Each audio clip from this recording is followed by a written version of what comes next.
Everyone seemed to enjoy looking at how much each of my Sorare cards has made or lost for me, so let's get into it with some of the major requests. Starting off with a man nicknamed the Postman, Tony Cruz. Why the Postman? Because he's always delivering. How I know that is because I bought, I think, the first limited card ever made or minted of Tony Cruz. Now, that's going to have a 1 of 1,000 premium. That's fine. Cost £481. And because he was that good, he went all the way to £1,400. Am I going to sell him? Absolutely not. Now he's on the brink of retirement, doesn't guarantee his starting spot. He's only worth £20. But surely the Postman delivers the rewards. So let's see. Obviously, the only owner, the total value then is a column we look at. But rather than looking at the bold figure, we look at the figure below. So, even to the last game week, he's won me, £7 of reward winning Rasmus Højlund of Man United. Reward-wise, he's always delivering. He has got a load. And he's won £449 worth of rewards. Included in that, £16 of cash. So overall, I'm going to say T. Cruz, the Postman, has delivered exactly as expected. If you watched the last episode, you would know that Jota ex-Celtic was one of my best performing cards. And one of my best performing cards this year, Super Somerville. And this is a really interesting buy because I bought him over last summer, but I bought him a few times trying to buy, sell, buy, sell, buy, sell. But the one I actually held on to was the cheapest one. So 418, I think I bought this card for. No, sorry, 447, you can see it here, is what I bought this card for. And in terms of SO5 rewards, you would expect a lot with a last 15 of 73, right? Let's see. So as the only manager to win rewards of him, which is surprising, he's only actually won 8 times, but he's returned £31 of value.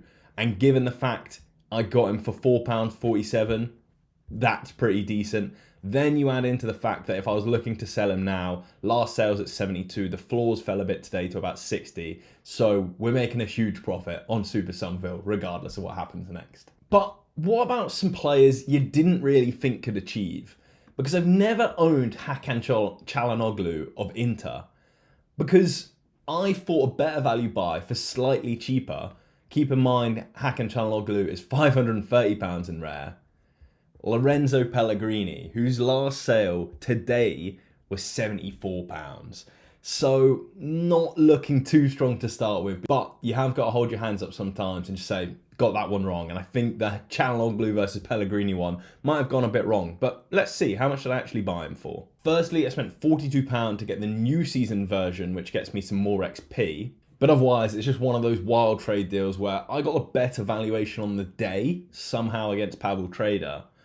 But now times have switched where I've got a player that's underperforming, only worth 122, and that's probably a bit high anyway, and he's getting a much better player, probably because of Matt O'Reilly. Can't believe I got rid of Matt O'Reilly.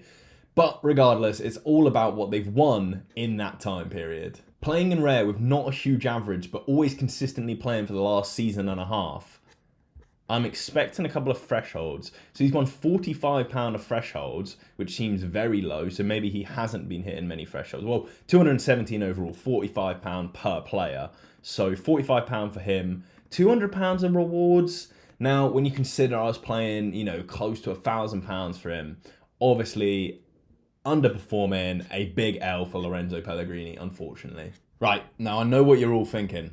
Class haircut. But enough of that. Let's get back into it. Because one player I do want to look at is Martin Odegaard. Now, Odegaard is part of these Premier League players that I've been buying for the £100,000 limited Premier League competition. I got him for about £61 roughly 3 months ago, probably closer to 2 months ago. He kept rising as the tournament started, and then, of course, he came back. But in that time period, he's been performing incredibly well. Well up on where his average was, returning from injury. A fantastic buy. But if you've watched my message to the CEO video, the issue I had with this competition is that you've allowed the prices to spike. So if we look at the three months graph again, you allowed this, this is where the prices were. Competitions announced, I've bought them halfway through. You've allowed this massive pump in price, And then you're just going to keep minting. So you're going to get people winning, you're going to get people losing. Whereas if you just kept a consistent price, things would have been a lot better. Now, I haven't done consistently well in the competition. Well, I've done consistently well. I've not ever outperformed and gone really, really well in this Premier League cash competition. So I'm interested to see how he's done. I don't expect very well. He's won 17 or 18 pound of card rewards, mainly because he played in a Cap 270 competition and did really strong before the Premier League special started. And then he's made 10 pounds of, you know, almost like thresholds, I'd call them, or just for doing well and hitting a decent enough score in the Premier League game. So together, because of that, you know, £8 in the cap competition, he's done okay. He's kind of made up for the value loss. And of course, this is just 2 months into a potential 1 year, 2 year hold. But overall, I just want to point out that this game would be so much better if you minted into the hype of a brand new competition of cash prizes so more people get involved, and then you keep it flat afterwards. So when everyone's trying to sell, you don't mint as many. But yeah, whatever. A little bit of a rant there. Next up, I want to look at a card that is going to be very cheap, but a very good performer. Because a lot of you on Sorare find these good value players, but you often play them in, you know, really low level 240 competitions, which is good, but can also cap your upside. Whereas I try to, you know, almost swing for the fences and go for the best rewards I can. So Osar here, obviously a fantastic player, now dead as he's just moved to a different league that isn't covered. So, you know, insellable or 45p worth. Bought them for £1.30 though. That is how cheap some of these cards are right now. And in the reward section, let's just make sure I am the only manager here. I've made that back across £4 and I only had him for 6 months. So on Sorare, there's so many opportunities where if you know a player that is like, you know, he's not under the radar, Osar, but he's just so cheap because of his age. So if you could find someone that's got that potential to score highly but isn't too expensive, you can earn your money back very quickly. I've done it in 6 months and made a little profit, and who cares where he moves next at that point? So an interesting one. The more I mature on Sorare, I feel that sort of buy performers now rather than performers tomorrow is a better strategy. And I think the market with young wonder kids is adapting to that. They're getting a little bit cheaper, you know. And this is a perfect example with Johnny Kenny here, where I must have bought him ages ago. I mainly bought him when Celtic won the league and they got these sick champions cards.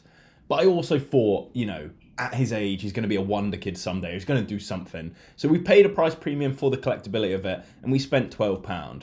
And in that time, one reward worth £0. He essentially got a reward worth £1.50. Because he contributed no points to it, it's 0. So it's one of those things where I've just burnt £12. Now, yes, there is an argument that if he gets into a really good team and scores really well, it's just a gamble though. It's like such a unlikely predicament where yes, you'll get a Florian Wirtz, yes, you'll get an Nkunku, but most of the time they're just going to be decent, but not decent enough to ever make back the kind of auction rate, especially when you consider how many more cards are coming to the platform. So for me, just doing an assessment like this, performing now is better than performing in 4, 5, 1 year's time.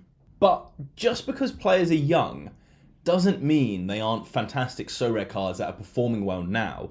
Perfect example of this, Hugo Souquet. And not the most expensive ever. For £22, considering you get this card for the rest of their career, that's decent enough. So I've held him for a year now, bought him for £22. There was a little fall in price, but he's just up, down, up, down. Overall, a really good scorer when he plays, but he has that risk of going to a more difficult league. He tried to play in the Bundesliga, and he wasn't really up at that standard for Freiburg. But when he got the move to Cercle Bruges, then he becomes usable again, and that's when I've gone and got him. So let's see if he's made anywhere close to his money back. So yeah, £21 plus £4 of cash, £25. We bought him for £22, and we get him for the rest of the career. So I'm not just saying look at old players. Feel free to look at young, underperforming players that do have risks of moving to a more difficult club, as long as they can hit the ground and perform now. You know, with Hugo, I didn't buy him when he moved to Freiburg. I bought him when he moved back down to Cercle Bruges, because we'd already seen how good he was in the lower leagues, or in the Pro League I think he was playing in before. So returning there, it's going to make a lot of sense. And sometimes you're going to get shocked by players. This is Dwight McNeil, obviously, of Everton. And I got recommended to me on a stream from an Everton fan, just saying that under Sean Dyche, he's playing a lot more and he's playing better. And I just needed a forward for the week, so I bought him. But then I realised how good he is at Sorare, or, you know, SO5, and I had to hold on to him. So I bought him for £18, and I guess it was probably about a year ago. I must have bought and sold 2 or something, but I've held the £18 one. I bought 2. I gave 1 away. That's why, because he's doing so well. So the £18 one I've held all of this time through lots of different ups and downs. Currently, he's selling about £14. So £4 loss, but I've got 4 years of potential reward earnings with him. And overall, looking at it, an absolutely smashing performance. He's won £9 back. Now, that's not huge. It's nothing to write home about.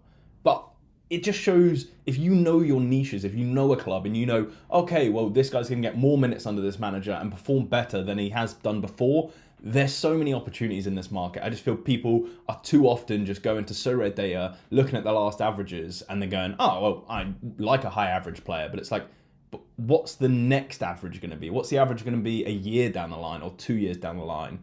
But at the same time, don't look at someone, as we explained with Johnny Kenny before, that's a 0 average and say, well, a year down the line, he could be performing 60s, because there's just too much uncertainty going on there. This has really turned into more of an educational lesson on Sorare and strategies, much more than I thought it would be. Now, I have shown a lot of winners. I'm sure there'll be some horrible losses in here as well. But you've got to remember there will be some bias towards wins, because I'll hold the players that are winning longer than I'm holding the players that are losing or I don't like, and all of the rest of it. So I think just for now, we'll jump into the risks of Sorare. Now, this is a low value risk. It's not like I've lost loads of money, but I assume I haven't done well on Lee Han-bum, because he was a fantastic potential player in the K-League. He was doing so well there. It's like, if he stays there for a couple of years, he can just keep minting rewards, keep doing well, going to be, huge in the under 23s, great scorer.